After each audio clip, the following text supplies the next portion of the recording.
Pag-usap ka na itong tanan. So taas kayo nga itong pagbasa, no? So ako sang taas so na akong sermon, di ko palupig. Di bitaw, no? So nindot kayo, kay karon sa atong pagbasa, atong nabati ang pasyon o ang kasakit ni Jesus, no? Nga muratag daminaw sa radyo sa DYHP. Ako nimo lang yung dibdibon sa imo kasing-kasing, murag sakit ka pamalandungon, no?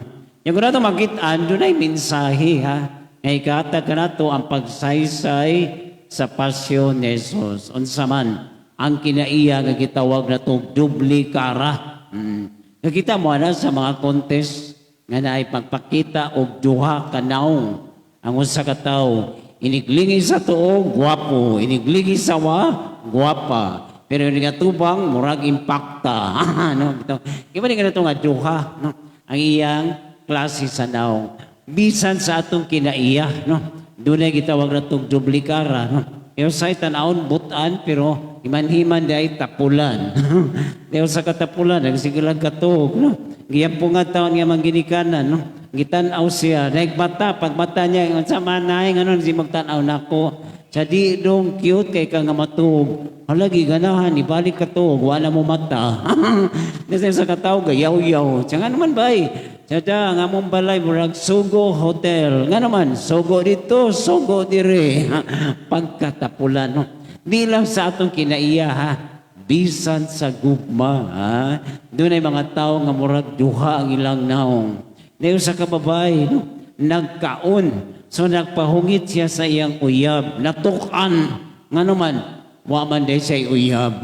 Gisa may muhungit. Kaya maringan pagkalisod yun, no? Ang uban sa mingon nga, gugma ko no murag pliti. Nga naman, kay mingon ang uban, dawata palihong, paita. Kaya mingon, pagkalisod yun. Ang uban sa mingon nga, ayaw og lingi sa uban. Okay ra nga mo lingi, pero ayaw lag uban. Paita, no? Mga panultihon nga sama niya na ba, no? Manang usay, may ganito itong kagalingon, pagkapait, no? Mao na nga sa atong pagbasa karon makaingon ta nga dunay mga taong dublikara nga gikatubang ni Jesus. Kay nga naman, duha ka klase ang ilang kinaiya.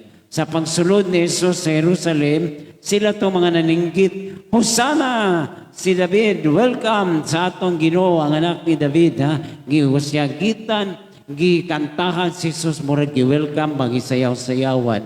Pero katong mga tao, sila sa to, nga sa paglansang ni Jesus, ni Siyagit, ilansang siya sa krus, ilansang siya sa krus. Pagkapait, no? Sabi tayo sa itong kinaboy na mga tao nga sama na, no? Kato mga tao nga kuso kayo mo daig na to, pero inigtalikod, maor sa ito sila mo libak, paita, no? Nga usay, pang imong gisulti, wala gyud sa imong kasing-kasing. Sa una, sa wala pa'y online, may nga ng mga maestra sa mga estudyante, hoy, estudyante mo, nga naman ma'am, wala mo yung daang papel. Ikaw bitaw ma'am, wala sa kayo daang chok. Maita mo pa, pastilan ki manina no sa atos kinabuhi no. Unsay bitaw mga inahan mga tana sila mga anak kaulitaw nga chick boy chadong. Asa naman ito imong ipila-ila nako nga chick sa una awa ato mo ay practice ra to. Paita. Kay man nga pagkalisod yun no. Mo na nga makita na to si Jesus nga nagpaubos bisan siya pagsulod sa Jerusalem. Kay usa may gisakyan donkey dili ang kabayo. Kay ang kabayo mo na simbolo sa kagubot kay mo na ang gamiton para sa gubat. Pero yung ipili ang donkey kay nga naman gusto niyang dalhon ang kadinaw sa mga tao. Sabi tayo, no, nilot kayo no, nga magsinggit kita para sa kalinaw. No? Nil sa kalalaki, ang gingnan niyang uyab, siday, manuri taong baha, ang saman, tsakay ka sa akong motor, angkas ka mo ba? Asos mo ka ba, angkas siya, sige day, ikay siyagit, kung sa mga isyagit, ingna sila, isda mo diha, labas pa. Taga-pasil na ito. Kaya ba nga itong pastilan yun ba, no? Yan, napakasakit pag yun. Kaya nga naman, dito at makita nga mga tao, nag-iya-iya na lang para sa iyang kaugalingong ikaayo. Nag-iyahay og biya. Bisan si Jesus, gibiyaan sa iyang mga apostoles. Si Pedro, gilimot siya. Si Judas, gibudhian siya. Pagkasakit, no? Mo nang usay sa itong kinabuhi, ini manghitabo yun, no?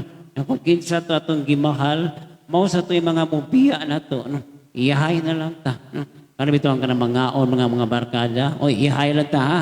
Mga waray lang sa taron, say waray kwarta. So iyahay lang sa itong paningkamot, no? Mo na nagawag si Jesus kanato ha. Nganing panahon sa Semana Santa, gisugdan maging natong Holy Week, inauto nga sugdan nato sa pagkabalaan ha. Focus kita ni Jesus ha. Aron sa ingon ang atong Semana Santa nga atong pagkasalugon, si kasulugan jud sa tinuod nga pagkasanta ha. Kay kita mudawat sa atong mga kasakit, sama nga atong ipamati ang mga kasakit ni Jesus. Kay umanin ni tanan pag-abot sa Domingo sa pagkabanhaw, mubanhaw sa kita sa iyang grasya. Yaman ito iyan po sa itong misa karon ha. Ang atong mga kasakit sa kinabuhi kabahin sa atong journey. No? Ang importante nga sa katapusan, mabanhaw kita sa kalipay. Amen.